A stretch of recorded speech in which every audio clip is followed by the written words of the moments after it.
Hello दोस्तों, आज सुनने जा रहे हैं सैलाब प्रकाशन 2017। लेखिका है आपकी चिर परिचित लता तेजेश्वर रेणुका, मुंबई से। जब राम दिल्ली जाने की बात पावनी से करता है तो पावनी भी उसके साथ जाने की जिद करती है और अपने मन से सब कुछ तैयारियां करके रखी होती है। तब 13वीं अध्याय। कितने मन से सारी तैयारी कर रखी थी पावनी ने। वह हताश हो गई। क्या कुछ सोच रखा था। खैर, अगर ऑफिस में छुट्टी नहीं मिली तो राम क्या कर सकते हैं। मन को समझाकर चाय बनाने किचन की ओर बढ़ गई। राम ने बाथरूम से बाहर निकलकर देखा, पावनी चुपचाप चाय बना रही थी। उसने चुपके से जाकर अपने गीले बालों को पावनी के ऊपर झटकाया, फिर पीछे से उसको जोर से पकड़ लिया। वह पावनी की मायूसी समझ गया था। क्या कर रही हो? पावनी के कंधे पर सिर रखकर पूछा। चाय बना रही हूँ, आप तैयार हो जाओ, मैं अभी लेकर आती हूँ, पावनी ने सहज स्वर में उत्तर दिया। नहीं, मुझे चाय नहीं चाहिए। फिर क्या चाय पीकर आई हो? नहीं। फिर चाय नहीं पियोगे? अभी नहीं, बाद में। मैंने चाय बना भी ली, उसका क्या? उसे रख दो, बाद में देखते हैं। अभी शरारत के मूड में हो? पावनी राम की ओर शक की नजर से देखा। नहीं, सिर को आगे पीछे हिलाते हुए हाँ ना कहा। पावनी को कुछ समझ में नहीं आया। चलो जाओ, आप सोफे पर चुपचाप बैठो, चाय लाती हूँ, ताकीद करते हुए उसने राम के हाथ को कमर से हटा दिया। नहीं बाबा, मुझे चाय नहीं चाहिए, पावनी को यूं ही पकड़े जिद करते हुए कहा। अरे बाबा, चाय गरम है, गिर जाएगी तो हाथ जल जाएगा, छोड़ो, दूर हटो हमसे, कहकर हाथ छुड़ाकर हॉल में आ गई पावनी। पावनी की नाराजगी समझ गया था राम। इस बार चुपचाप बच्चे की तरह आकर सोफे पर बैठ गया। पावनी ने राम की ओर एक कप चाय आगे बढ़ाई और वह खुद एक कप लेकर चाय पीने लगी। ठीक है, फिर ऐसा करते हैं, दिल्ली से आते ही कहीं घूमने चलते हैं, एक लंबी छुट्टी लेकर। तब तो ठीक है ना? राम ने मुस्कुराते हुए कहा। पहले आप लौट आओ, देखते हैं। पावनी की नाराजगी चेहरे पर साफ साफ दिखने लगी थी। इतने में राम ने अपनी जेब से 2 टिकटें बाहर निकाली और पावनी की तरफ बढ़ाई। पावनी टिकट देखकर खुश हो गई। तो अगले महीने की फ्लाइट है, फिर अब तक मजाक कर रहे थे। राम के गले लग गई पावनी। राम ने पावनी की ओर देखकर मुस्कुरा दिया। अब तक तो मुझे दूर भेज रही थी, अब इतने में इतना प्यार। पावनी की खुशी का अंत नहीं था। पावनी को बहुत पहले से केरल जाने की इच्छा थी। राम ने पावनी के लिए केरल ले जाने का प्लान पहले से कर रखा था।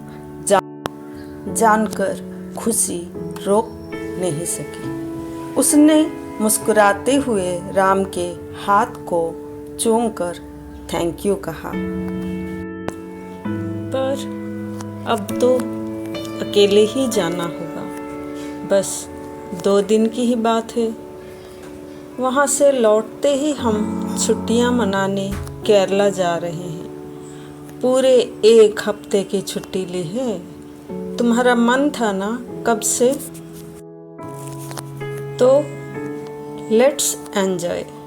कुछ देर चुप रहकर फिर बोला, एक काम करते हैं, हनीमून हो आते हैं।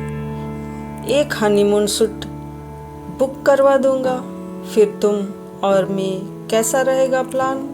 बोलो क्या कहती हो? राम ने आंख मटकाते हुए कहा। पावनी शर्माते हुए मुस्कुराकर कहा, चलो हटो, हमारे बच्चे बड़े हो गए हैं। तो क्या हुआ, मैं अभी जवान हूँ। कॉलर उड़ाते आंखें मटकाते हुए उसने कहा। बिल्कुल उसी वक्त राम का मोबाइल बज उठा। राम ने नंबर को देखकर खुशी से कहा, सोहम का फ़ोन है। सोहम बेटा, कैसे हो? कहाँ से बोल रहे हो? डैड, मैं ऑफिस में हूँ। आप कैसे हैं? माँ कैसी है? आप कहाँ हो? घर पहुँच गए? हाँ, मैं घर से बात कर रहा हूँ। तुम्हारी माँ मेरे पास ही बैठी है और बिल्कुल ठीक भी है। आज इतने देर कैसे हो गई ऑफिस में? कुछ काम था तो देर हो गई। बस आप दोनों की याद आ रही थी तो सोचा बात कर लो। डैड, आपके ऑफिस का काम कैसा चल रहा है? कोई परेशानी तो नहीं? नहीं, सब ठीक है। और तुम्हारे ऑफिस का क्या हाल चाल है? बिल्कुल परफेक्ट पापा।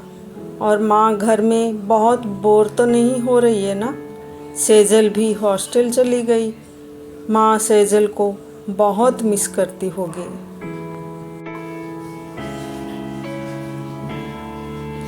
हाँ, लो तुम ही पूछ लो। बहुत देर से तुमसे बात करने के लिए उतावली हो रही है। हाँ डैड, माँ को फ़ोन दीजिए ना। पावनी ने राम के हाथ से फ़ोन ले लिया।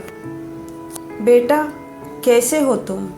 क्या बात है, कल पूरे दिन में माँ से बात करने के लिए वक्त भी नहीं मिला?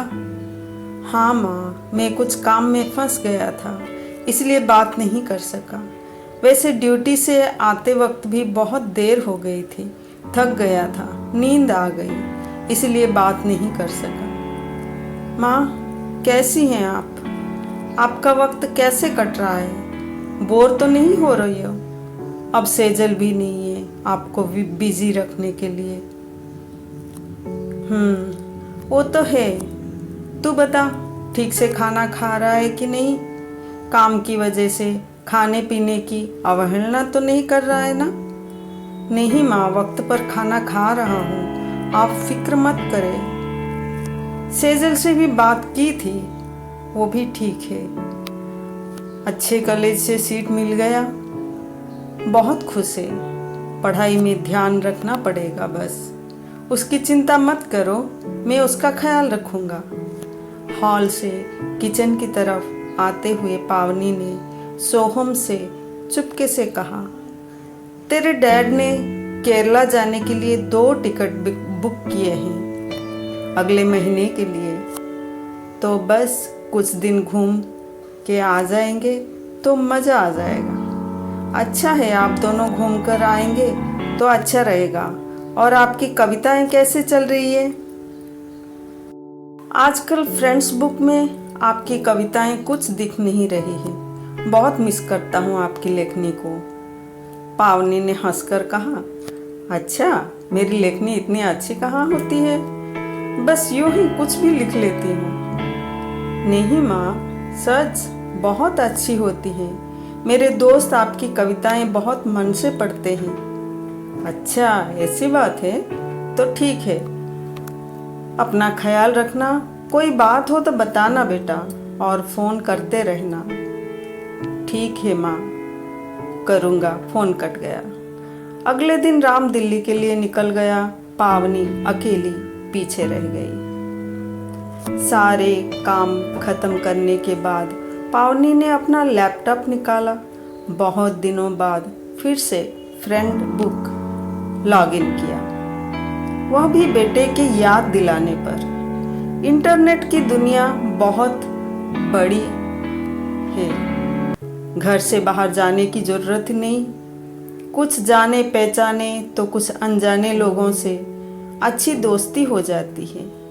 कई दिनों के बाद खोलने पर बहुत सारे मैसेज इनबॉक्स में पड़े थे। एक बार सारे मैसेज पढ़े, पावनी को उनमें से कोई भी खास नहीं लगा। एक बार देखकर होम पर सर्च करने लगी। पटल पर कई सारे पोस्ट थे, कुछ अच्छी अच्छी कविताएं तो कुछ सुंदर सुंदर तस्वीरें भी। कुछ नए प्रोफाइल जांचकर कुछ नए लोगों को फ्रेंड्स लिस्ट में जोड़ा और मन में जो भी कुछ आया लिख डाला। समय देखा 1 बजने को था। कुछ खाने के लिए बनाना पड़ेगा। अकेली हुई तो क्या हुआ, भूख तो लगनी ही थी। कंप्यूटर को छोड़कर वह किचन में आई। कुछ चावल दाल रोटी बनाकर सब्जी काटने लगी। अनमने मन से काटते हुए अचानक ही छुरी से हाथ कट गया और खूब खून निकलने लगा। उफ उफ करते हुए कटी हुई उंगली के घाव को दूसरे हाथ से दबाकर किचन से बाहर हॉल में सोफे पर बैठ गई। बहुत देर उंगली को दबाकर रखा, खून बहना बंद नहीं हो रहा था। फर्स्ट एड बक्सा ढूंढकर उसमें से एक हाथ से रुई निकालकर घाव के ऊपर दबाए रखा। एक हाथ से ही दवा लगाकर मुश्किल से बैंडेज बांधी। बक्से को उसके जगह पर रखकर बैठ गई। अगले हफ्ते सुनते हैं आगे पावनी के हाथ को क्या हुआ और उसके दिन कैसे कटे। धन्यवाद।